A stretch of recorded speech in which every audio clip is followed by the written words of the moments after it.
آج ہم نے سورہ انعام چوپاؤں کو کہتے ہیں، جانوروں کا ذکر ہے، اس لیے سورت کا نام انعام ہے۔ اللہ تعالیٰ کی قدرت ایک یہ بھی ہے کہ اللہ تعالیٰ نے جانوروں کو انسان کے تابع کر دیا ہے تاکہ انسان اپنی ضرورتوں کو پورا کرے۔ حلال حرام کے، عقائد کے، آخرت کے، نبوت کے اور بنیادی دین اسلام کے احکامات اس صورت کے اندر ہیں۔ اللہ تعالیٰ نے اسلام کے اندر جو بنیادی عقائد رکھے ہیں، مثلا اللہ پر ایمان لانا، آخرت پر ایمان لانا، اور اسی طرح آپ علیہ السلام کی ختم نبوت پر ایمان لانا، یہ دین اسلام کے بنیادی احکامات ہیں۔ آگے اللہ تعالیٰ نے مشرکین کے بارے میں فرمایا کہ جو کافر مشرک ہیں، اللہ ان کو آخرت میں جمع کرے گا اور کہے گا جن کے لیے تم عبادت کرتے رہے، کیا تم نے ان کی عبادت ٹھیک کی ہے؟ تو وہ کہیں گے کہ ہم نے اللہ کے علاوہ عبادت کی تھی، ہمارا قصور ہے۔ تو اعتراف کریں گے، لیکن اعتراف کا کوئی فائدہ ان کو نہیں ملے گا۔ آگے کافروں کی حسرت اور افسوس کا بیان ہے، اور ان کے بارے میں بتا دیا کہ اگر اللہ تعالیٰ ان کو دوبارہ دنیا میں بھیج دے تب بھی وہ اسی طرح کی حرکتیں کریں گے۔ جہنم کو دیکھنے کے باوجود دنیا میں اگر ان کو دنیا میں زندگی دی جائے تب بھی وہ سدھریں گے نہیں، اسی طرح کی حرکتیں کریں گے۔ اس لیے ان کی فطری بدبختی ہے کہ وہ ذاتی اعتبار سے کفر اور شرک کی زندگی کو ترجیح دیتے ہیں۔ آگے فرمایا کہ جو بری باتیں دین اسلام کے خلاف کی جانے والی باتیں ہوں ان میں بندہ شریک نہ ہو، نہ بیٹھے۔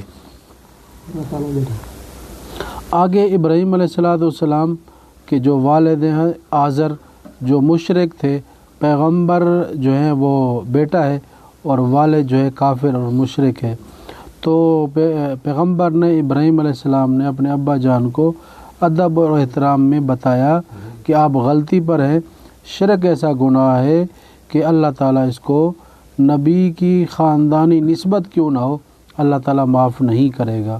تو اس لیے خاندانی شرافت کام نہیں آتی اگر عقیدہ درست نہ ہو۔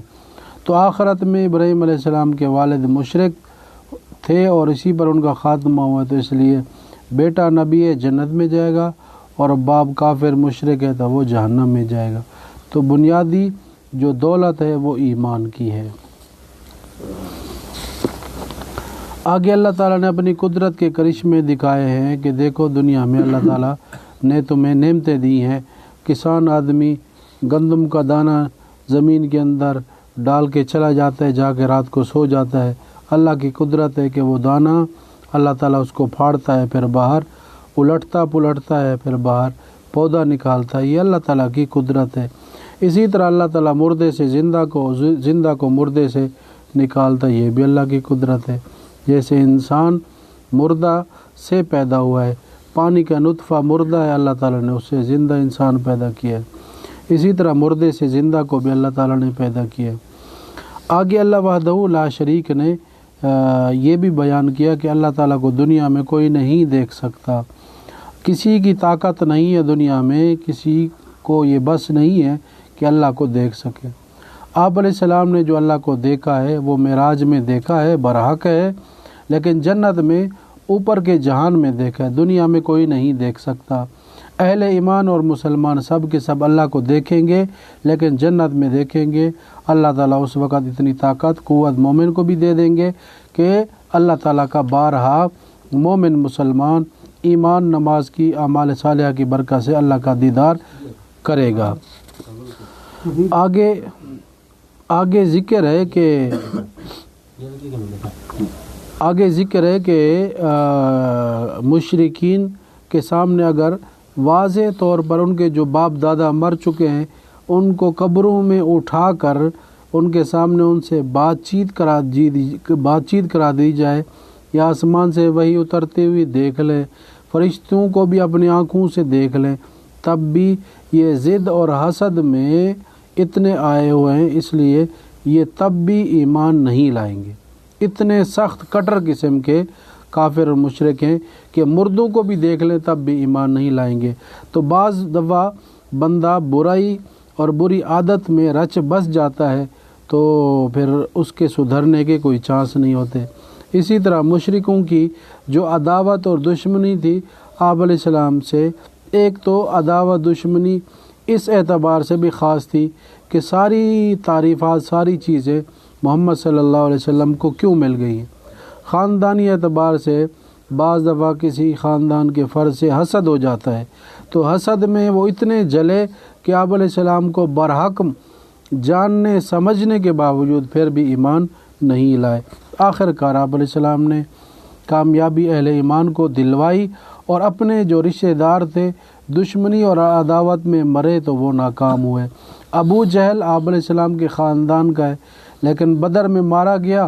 آپ علیہ السلام نے اس کی مردہ حالت میں آپ علیہ السلام نے گفتگو کی کہ تم کہتے تھے کہ دین اسلام کے بارے میں، اب تم مر چکے ہو، آخرت کے جہان کو دیکھ چکے ہو، اب تم بتاؤ دین اسلام سچا ہے یا نہیں۔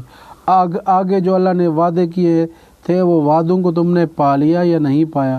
اللہ نے ہم سے جو وعدے کیے تھے اللہ تعالیٰ نے ہمیں دکھا دیا، ہم نے پا لیا ہے۔ اب تمہارا انجام بد ہے، تمہاری دشمنی اور حسد عداوت کی وجہ سے آخرت کی سزا ہے۔ آگے اللہ تعالیٰ نے انسان اور جنات کے حوالے سے گفتگو کی ہے کہ اللہ وحدہ لا شریک، انسان اور جنات میں سے بعض شریر قسم کے انسان بھی ہیں، جنات بھی ہیں، ہر دور میں نبیوں کے، نیک لوگوں کے دشمن رہے ہیں۔ اللہ نے آپ علیہ السلام کو تسلی دی ہے، آپ کے اگر کوئی دشمن جن ہے یا انسان ہے، وہ اپنی دشمنی میں جتنی بھی دشمنی کر لیں آپ کا کوئی نقصان نہیں کر سکتے۔ آپ اپنا مشن جاری رکھیں، تبلیغ کا کام جاری رکھیں، اللہ تعالیٰ آپ کا حامی و ناصر ہوگا۔ آگے مشرکین کی بری عادت کا بیان ہے کہ کچھ تو اللہ کے نام پر دیتے ہیں، کچھ بتوں کے نام پر دیتے ہیں۔ تو ساری چیزیں جو اللہ نے دی ہیں اللہ کے نام پہ ہی دینی چاہیے، اس لیے کہ اللہ کا حق ہے، ساری نعمتیں اللہ ہی دیتا ہے۔ آگے حلال حرام کے بارے میں اللہ تعالیٰ نے اصول بتائے اور بنیادی اہم چیزوں کے بارے میں بتایا کہ ان کی پابندی لازم ہے۔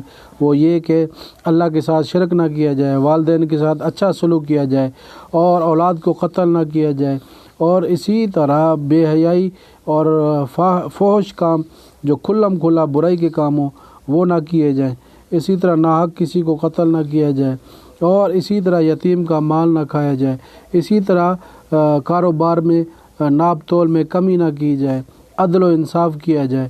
یہ بنیادی احکامات اللہ تعالیٰ نے بیان کیے۔ آخر میں اللہ تعالیٰ نے فرمایا کہ جو نظام ہے اللہ کا، اگر کوئی اچھائی کرتا ہے تو ایک کا بدلہ 10 گنا دیتا ہے، 1 روپیہ دو تو 10 روپیہ اللہ دیتا ہے، ایک نیکی کی جائے تو اللہ تعالیٰ اس کا شمار 10 میں کرتا ہے، اور اس کے برعکس اگر کوئی برائی کرے تو صرف برائی ایک ہی لکھی جاتی ہے، اچھائی کی طرح نہیں کہ ایک برائی کرے اس کی ڈبل لکھی جائے۔ تو اللہ کی مہربانی ہے کہ اچھائی تھوڑی سی ہو تو اللہ اس کو بڑھا دیتا ہے، 10 گنا ابتدائی قانون ہے۔ پھر جتنا خلوص ہوگا اتنا زیادہ اللہ تعالیٰ اچھائیاں مومن مسلمان کی بڑھاتا رہتا ہے۔ آخر میں اللہ نے فرمایا کہ آپ علیہ السلام کا ارشاد ہے کہ آپ علیہ السلام نے خود فرمایا میری نماز، میری قربانی، میرا جینا، میرا مرنا سارا کا سارا اللہ کے لیے۔ آپ علیہ السلام گویا کہ فرما رہے میری سارے کے سارے کام اللہ کے لیے، اس لیے اہل ایمان کو بھی سارے کے سارے کام خالص اللہ کے لیے کرنے چاہیے۔ وآخر دعوانا الحمدللہ۔ بس بھی